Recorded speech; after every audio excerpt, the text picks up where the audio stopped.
ರೈತರಿಗೆ ಕಳಪೆ ಬೀಜ ಪೂರೈಕೆ, ತೊಗರಿ ಬೆಳೆ ನಷ್ಟಕ್ಕೆ ಸೂಕ್ತ ಪರಿಹಾರ ಕಲ್ಪಿಸುವಂತೆ ರಾಜ್ಯ ಕಾಂಗ್ರೆಸ್ ಸರ್ಕಾರವನ್ನು ಒತ್ತಾಯಿಸಿ ಇಂದು ವಿಜಯಪುರದ ಅಂಬೇಡ್ಕರ್ ವೃತ್ತದಿಂದ ಲೋಕಾಯುಕ್ತ ಕಚೇರಿವರೆಗೆ ರಾಜ್ಯ ಬಿಜೆಪಿ ರೈತ ಮೋರ್ಚಾ ಅಧ್ಯಕ್ಷರೂ ಆದ ಶ್ರೀ ಎಎಸ್ ಪಾಟೀಲ್ ನಡಹಳ್ಳಿ ಅವರ ನೇತೃತ್ವದಲ್ಲಿ ಬೃಹತ್ ಪ್ರತಿಭಟನಾ ಮೆರವಣಿಗೆ ನಡೆಸಲಾಗಿದೆ. ರೈತರಿಗೆ ಅನ್ಯಾಯ ಹಾಗೂ ನಷ್ಟವಾಗಿದ್ದರೂ ಪರಿಹಾರ ವಿತರಿಸುವುದಕ್ಕೆ ಕ್ರಮ ಕೈಗೊಳ್ಳದ ಕೃಷಿ ಸಚಿವರು, ಜಿಲ್ಲಾಧಿಕಾರಿಗಳು, ಜೆಡಿ ಬೀಜ ನಿಗಮದ ಅಧಿಕಾರಿಗಳು ಲೋಕಾಯುಕ್ತ ಎಸ್ಪಿ ಅವರಿಗೆ ದೂರು ದಾಖಲಿಸಿದ್ದೀವಿ. ಈ ಕೂಡಲೇ ಕೃಷಿ ಸಚಿವರನ್ನ ಬಂಧಿಸಿ ತನಿಖೆ ನಡೆಸುವಂತೆ ಆಗ್ರಹಿಸಿದೆ. ಈ ಸಂದರ್ಭದಲ್ಲಿ ವಿಜಯಪುರ ಜಿಲ್ಲೆಯ ರೈತ ನಾಯಕರು, ರೈತರು ಉಪಸ್ಥಿತರಿದ್ದರು. Kishore Kulkarni, SK news, Vijayapura. ನಾನು ರೈತರ ಜೊತೆಗೆ ಇಲ್ಲೇ ಇರ್ತೀನಿ. ಇಲ್ಲ ಸರ್, ಅವ್ರ ಜೊತೆಗೆ ಇಲ್ಲೇ ಇರ್ತೀನಿ.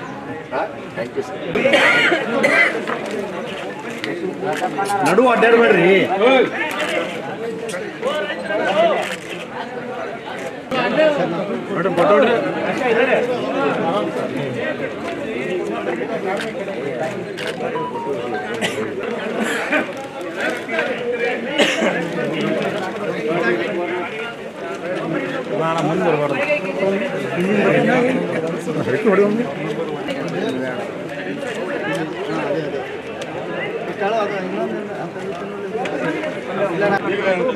ಸಚಿವರ ವಿರುದ್ಧ, ಕೃಷಿ ಅಧಿಕಾರಿಗಳ ವಿರುದ್ಧ, ಮತ್ತೊಂದು ಕಡೆಗೆ ತೊಗರಿ ಬೀಜವನ್ನು ಕಳಪೆ ತೊಗರಿ ಬೀಜವನ್ನು ವಿತರಣೆ ಮಾಡಿದ್ದಾರೆ. ಅವರ ವಿರುದ್ಧ ಈಗ ದೂರು ದಾಖಲಿಸಲಿಕ್ಕೆ ಸಾಕಷ್ಟು ರೈತರನ್ನು ನೋಡಬಹುದು. ತಮ್ಮ ದೂರುಗಳನ್ನು ಈ ರೀತಿಯಾಗಿ ಕೈಯಲ್ಲಿ ಹಿಡ್ಕೊಂಡು ಈಗ ನಿಂತಿರುವಂಥದ್ದು ವಿಜಯಪುರದ ಲೋಕಾಯುಕ್ತ ಕಚೇರಿ ಏನಿದೆ, ಈ ಕಚೇರಿಗೆ ಬಂದಿದ್ದಾರೆ. ಮುದ್ದೇಬಿಹಾಳ ಆಗಿರ್ಬೋದು, ತಾಳಿಕೋಟೆಯಾದ್ಯಂತ 10,000ಕ್ಕೂ ಅಧಿಕ ದೂರುಗಳೀಗ ದಾಖಲಾಗ್ತಾ ಇರುವಂಥದ್ದು. ಈಗ ದೂರನ್ನ ದಾಖಲಿಸುವುದಕ್ಕೆ ಲೋಕಾಯುಕ್ತರ ಏನೊಂದು ಫಾರ್ಮ್ಯಾಟ್ ಇರುತ್ತೆ, ಕಂಪ್ಲೇಂಟ್ ಫಾರ್ಮ್ಯಾಟ್ ಇರುತ್ತೆ. ಆ ಫಾರ್ಮ್ಯಾಟ್ ಅಲ್ಲಿ 10,000ಕ್ಕೂ ಅಧಿಕ ರೈತರಿಗೆ ದೂರುಗಳನ್ನು ತೆಗೆದುಕೊಂಡು ಬಂದಿದ್ದಾರೆ. ಈಗ ನಮ್ಮ ಎದುರಿಗೆ ಕೂಡ ನೋಡಬಹುದು ಈ ರೀತಿಯಾಗಿ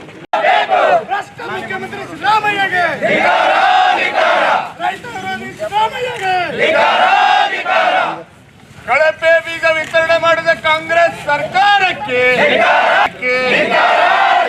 ಕಳಪೆ ತೊಗರಿ ಬೀಜ ವಿತರಣೆ ಮಾಡಿದ ಕಾಂಗ್ರೆಸ್ ಸರ್ಕಾರಕ್ಕೆ, ಕಳಪೆ ತೊಗರಿ ಬೀಜ ವಿತರಣೆ ಮಾಡಿ ಬೇಕೇ ಬೇಕು, ಬೇಕೇ ಬೇಕು,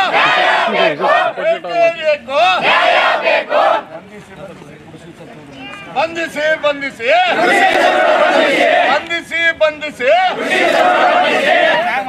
ಬಂಧಿಸಿ ಬಂಧಿಸಿ ಬಂಧಿಸಿ ಬಂಧಿಸಿ ರೈತರ ಹೋರಾಟಕ್ಕೆ, ತೊಗರಿ ಬೆಳೆ ನಷ್ಟಕ್ಕೆ, ತೊಗರಿ ಬೆಳೆ ನಷ್ಟಕ್ಕೆ ಬೇಕು, ಕಳಪೆ ಬೀಜ ವಿತರಣೆ ಮಾಡಿದ ಎರಡನೇ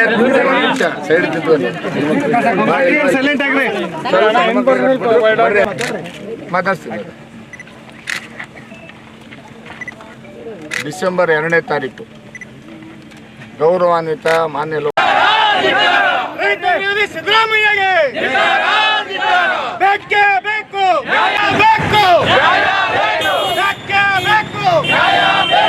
ಭ್ರಷ್ಟ ಕಾಂಗ್ರೆಸ್ ಸರ್ಕಾರ ಮಾಡಿದ ಭ್ರಷ್ಟ ಅಧಿಕಾರಿಗಳಿಗೆ, ಭ್ರಷ್ಟ ಸಿದ್ದರಾಮಯ್ಯಗೆ ಬೇಕೇ ಬೇಕು, ರೈತ ಮೋರ್ಚಾಕ್ಕೆ, ಭಾರತೀಯ ಜನತಾ ಪಕ್ಷಕ್ಕೆ,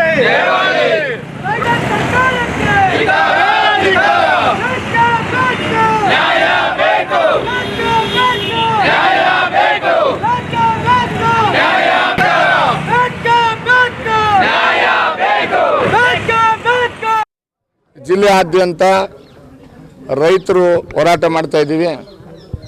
ಈ ವರ್ಷ ಸಂಪೂರ್ಣವಾದಂಥ ಕಳಪೆ ಬೀಜ ಕಾಂಗ್ರೆಸ್ ಸರ್ಕಾರ ಬಂದ ಮೇಲೆ ಕಳಪೆ ತೊಗರಿ ಬೀಜವನ್ನು ರೈತ ಕೇಂದ್ರದ ಮುಖಾಂತರ ಸಪ್ಲೈ ಮಾಡಿದರ ಪರಿಣಾಮವಾಗಿ ಸಬ್ಸ್ಟ್ಯಾಂಡರ್ಡ್ಸ್ ಬೀಜ ಇರೋದರಿಂದ ಸಂಪೂರ್ಣವಾಗಿ 100% ತೊಗರಿ ಬೆಳೆ ಸಂಪೂರ್ಣ ನಷ್ಟ ಆಗಿದೆ. ಆ ನಷ್ಟ ಆಗಿದ್ದರೂ ವಾಸ್ತವಿಕ ಸ್ಥಿತಿಯ ಸರ್ವೆ ಮಾಡಬೇಕು ಮತ್ತು ಅದಕ್ಕೆ ಪರಿಹಾರ ಕೊಡಬೇಕು ಅಂಥೇಳಿ, ಮತ್ತು ಕಳಪೆ ಬೀಜ ಸಪ್ಲೈ ಮಾಡಿದ್ರೆ ಏಜೆನ್ಸಿಗಳ ಮೇಲೆ ಕ್ರಿಮಿನಲ್ ಮೊಕದ್ದಮೆಯನ್ನು ಹಾಕಬೇಕಂತೇಳಿ ನಾವು ಈಗಾಗಲೇ 1 ವಾರದಿಂದ ವಿವಿಧ ರೈತಪರ ಸಂಘಟನೆಗಳು ನಾವೆಲ್ಲರೂ ಸೇರಿ ಹೋರಾಟ ಮಾಡ್ತಾಯಿದ್ರು ಕೂಡ ಈ ಜಿಲ್ಲಾಧಿಕಾರಿ ಆಗಲಿ, ಜೆಡಿ ಆಗಲಿ ಮತ್ತು ಕೃಷಿ ಸಚಿವರೆಲ್ಲ ಇದ್ರ ಮೇಲೆ ಯಾವುದೇ ರೀತಿಯಾದಂಥ ಕ್ರಮ ತೆಗೆದುಕೊಂಡಿಲ್ಲ, ಕುಂಟುನಪ್ಪ ಹೇಳ್ತಾ ಇದ್ದಾರೆ. ಈಗಾಗಲೇ 2ನೇ ತಾರೀಕು ಲೋಕಾಯುಕ್ತರು ಈ ಜಿಲ್ಲೆಯಲ್ಲಿ ಸಭೆ ಮಾಡಿದಂಥ ಸಂದರ್ಭದಲ್ಲಿ ಜಿಲ್ಲಾಧಿಕಾರಿಗೆ ಮತ್ತು ಜೆಡಿಗೆ ಡೈರೆಕ್ಷನ್ ಕೊಟ್ಟಿದ್ದರು. ತಕ್ಷಣ ಇದ್ರದ್ದು ಸಮಗ್ರ ತನಿಖೆ ಮಾಡಿ ರೈತರಿಗೆ ಪರಿಹಾರ ಕೊಡುವಂಥ ರೀತಿಯಲ್ಲಿ ಅನುಕೂಲ ಮಾಡಿಕೊಡಿ ಅಂತಕ್ಕಂಥ ಸಲಹೆ ಕೊಟ್ಟಿದ್ರು ಕೂಡ ಇಲ್ಲಿವರೆಗೂ ಯಾವುದೇ ಕ್ರಮ ಆಗಿಲ್ಲ. ಅದಕ್ಕೋಸ್ಕರ ಇವತ್ತು ಕಾನೂನಿನ ಹೋರಾಟವನ್ನು ಪ್ರಾರಂಭ ಮಾಡಿದ್ದೇವೆ. ಇಲ್ಲಿ ಬಂದಿರತಕ್ಕಂಥ ಸುಮಾರು 100 ಹಳ್ಳಿಗಳಿಂದ 10,000 ಜನ ರೈತರ ಪರವಾಗಿ 100 ಜನ ರೈತ ಪ್ರತಿನಿಧಿಗಳು ಲೋಕಾಯುಕ್ತದಲ್ಲಿ ಅಧಿಕೃತವಾಗಿ ಕೇಸ್ಗಳನ್ನು ದಾಖಲೆ ಮಾಡ್ತಕ್ಕಂಥ ಕೆಲಸ ಇವತ್ತಿನಿಂದ ಪ್ರಾರಂಭ ಆಗಿದೆ. ಇದು ಎಂಟೈರು ಯಾರ್ಯಾರಿಗೆ ನಷ್ಟ ಆಗಿದೆ ರೈತರು ಸಂಪೂರ್ಣವಾಗಿ ಇಲ್ಲಿ ಲೋಕಾಯುಕ್ತದಲ್ಲಿ ದಾಖಲೆ ಮಾಡ್ತಕ್ಕಂಥ ಕೇಸ್ಗಳನ್ನು ದಾಖಲೆ ಮಾಡ್ತಕ್ಕಂಥ ಕೆಲಸ ನಡೀತಿದೆ.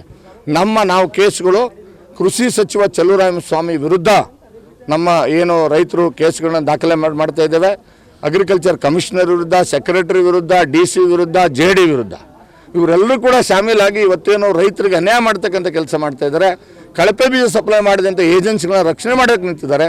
ಅವ್ರ ವಿರುದ್ಧ ಕ್ರಮ ಆಗಬೇಕು. ಅವ್ರನ್ನ ಕೂಡಲೇ ಕೃಷಿ ಸಚಿವ N. ಚಲುವರಾಯಸ್ವಾಮಿಯನ್ನು ಕೂಡಲೇ ಬಂಧಿಸಬೇಕು ಅಂತಕ್ಕಂಥ ಆಗ್ರಹವನ್ನು ಇವತ್ತು ನಾವು ಮಾಡ್ತಾ ಇದ್ದೇವೆ. ಇದಕ್ಕೂ ಕೂಡ ಬಗ್ಗದೆ ಹೋದರೆ ನಾವು ಸೋಮವಾರ ಗವರ್ನರ್ಗೆ ಪತ್ರ ಬರೆದು ನಾವು ಮನವಿ ಮಾಡ್ತಾ ಇದ್ದೇವೆ.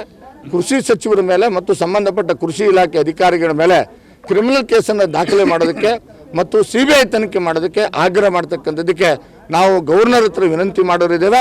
ಅವರು ಪರ್ಮಿಷನ್ ಕೊಟ್ಟರೆ ನಾವು ಒಂದೊಂದು ಜಿಲ್ಲೆಯಿಂದ ಒಬ್ಬ ರೈತ ಸುಮಾರು 650 ಜನ ರೈತ ಪ್ರತಿನಿಧಿಗಳು ಅವ್ರು ಖುದ್ದಾಗಿ ಭೇಟಿಯಾಗಿ ನಮಗಾಗಿರ್ತಕ್ಕಂಥ ನಷ್ಟವನ್ನು ಅವರಿಗೆ ಹೇಳ್ತಕ್ಕಂಥ ಕೆಲಸನೂ ಕೂಡ ನಾವು ಮಾಡೋರಿದ್ದೇವೆ. ಇವತ್ತಿನಿಂದ ಇದು ಪ್ರಾರಂಭ ಆಗ್ತದೆ. ಇವತ್ತು ಸುಮಾರು 100 ಹಳ್ಳಿಗಳಿಂದ ಪ್ರತಿ ಹಳ್ಳಿಯಿಂದ 100 ಜನ ರೈತರ ಪರವಾಗಿ 10,000 ಜನ ರೈತರ ಪರವಾಗಿ ಇವತ್ತು ಕೇಸ್ಗಳನ್ನು ಅಧಿಕೃತವಾಗಿ ದಾಖಲೆ ಮಾಡ್ತಕ್ಕಂಥ ಕೆಲಸ ನಾವು ಮಾಡ್ತಾ ಇದ್ದೀವಿ. Thank you sir.